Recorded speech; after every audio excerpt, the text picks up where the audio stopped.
রাত পোহালেই দ্বার খুলছে বহুল প্রতীক্ষিত জুলাই গণ অভ্যুত্থান স্মৃতি জাদুঘরের। বুধবার প্রধানমন্ত্রীর আনুষ্ঠানিক উদ্বোধনের পর শহীদ পরিবারের জন্য উন্মুক্ত থাকবে।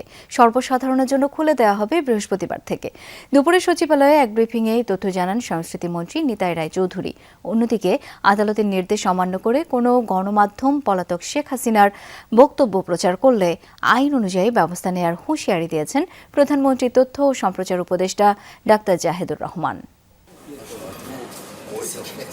2024-এর আন্দোলনের স্মৃতি সংরক্ষণে নির্মিত জুলাই গণঅভ্যুত্থান স্মৃতি জাদুঘর কবে নাগাদ খুলবে তা নিয়ে অপেক্ষায় ছিল সাধারণ মানুষ। অবশেষে হতে যাচ্ছে সেই অপেক্ষার অবসান। মঙ্গলবার সচিবালয়ে এ বিষয়ে সংবাদ সম্মেলন করেন সংস্কৃতি মন্ত্রী নিতাই রায়চৌধুরী এবং প্রধানমন্ত্রীর তথ্য ও সম্প্রচার উপদেষ্টা ডাক্তার জাহিদুর রহমান। মন্ত্রী জানান, বুধবার সকাল 9টায় জাদুঘরটির উদ্বোধন করবেন প্রধানমন্ত্রী তারেক রহমান। উদ্বোধনের প্রথম দিন শুধুমাত্র শহীদ পরিবারের সদস্যদের জন্য উন্মুক্ত থাকবে জাদুঘর। প্রধান অতিথি হিসেবে জুলাই স্মৃতি জাদুঘর মানে শুভ উদ্বোধন ঘোষণা করবেন এবং কালকে এই ঘোষণা পরপরই মানে আমাদের একটা আলোচনা সভা আছে এবং সেই আলোচনা সভা পরে ফলক উন্মোচন আছে। প্রথমে ফলক উন্মোচন, তারপরে জুলাই জাদুঘরের উদ্বোধন।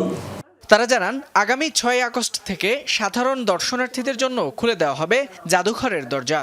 অনলাইনে টিকিট কেটে প্রতিদিন নির্ধারিত সংখ্যক দর্শনার্থী প্রবেশ করতে পারবেন। টিকিটের মূল্য বড়দের জন্য 50 টাকা এবং শিশুদের জন্য 25 টাকা নির্ধারণ করা হয়েছে। মাননীয় প্রধানমন্ত্রী উদ্বোধন করার পরে সাংবাদিকদেরকে আমরা একটা এক্সক্লুসিভ টাইম দেব, কারণ আমরা চাই তারা এটার উপরে রিপোর্ট করে মানুষের কাছে এটা ছড়িয়ে দেন এবং আমরা প্রথম দিনটা শহীদ পরিবারের জন্য আমরা এক্সক্লুসিভলি রিজার্ভ করতে চাইছি। এরপর থেকে এটা সর্বসাধারণের জন্য উন্মুক্ত থাকবে।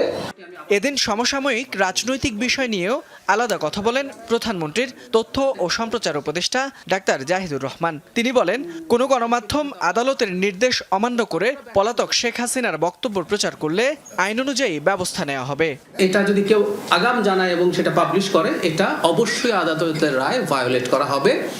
আমরা এই ব্যাপারে ব্যবস্থা নেব। আমরা আগের বার একটা সতর্কতা দিয়েছিলাম, আপনাদের নিশ্চয়ই মনে আছে, আপনাদের যারা করেছেন তাদের ব্যাপারে। সরকারের কাজ হচ্ছে আদালতে যে সিদ্ধান্ত আছে সেটা এক্সিকিউটেড হচ্ছে কিনা। সরকার তো এক্সিকিউটিভ, সেটা ব্যাপারে ব্যবস্থা নেবে।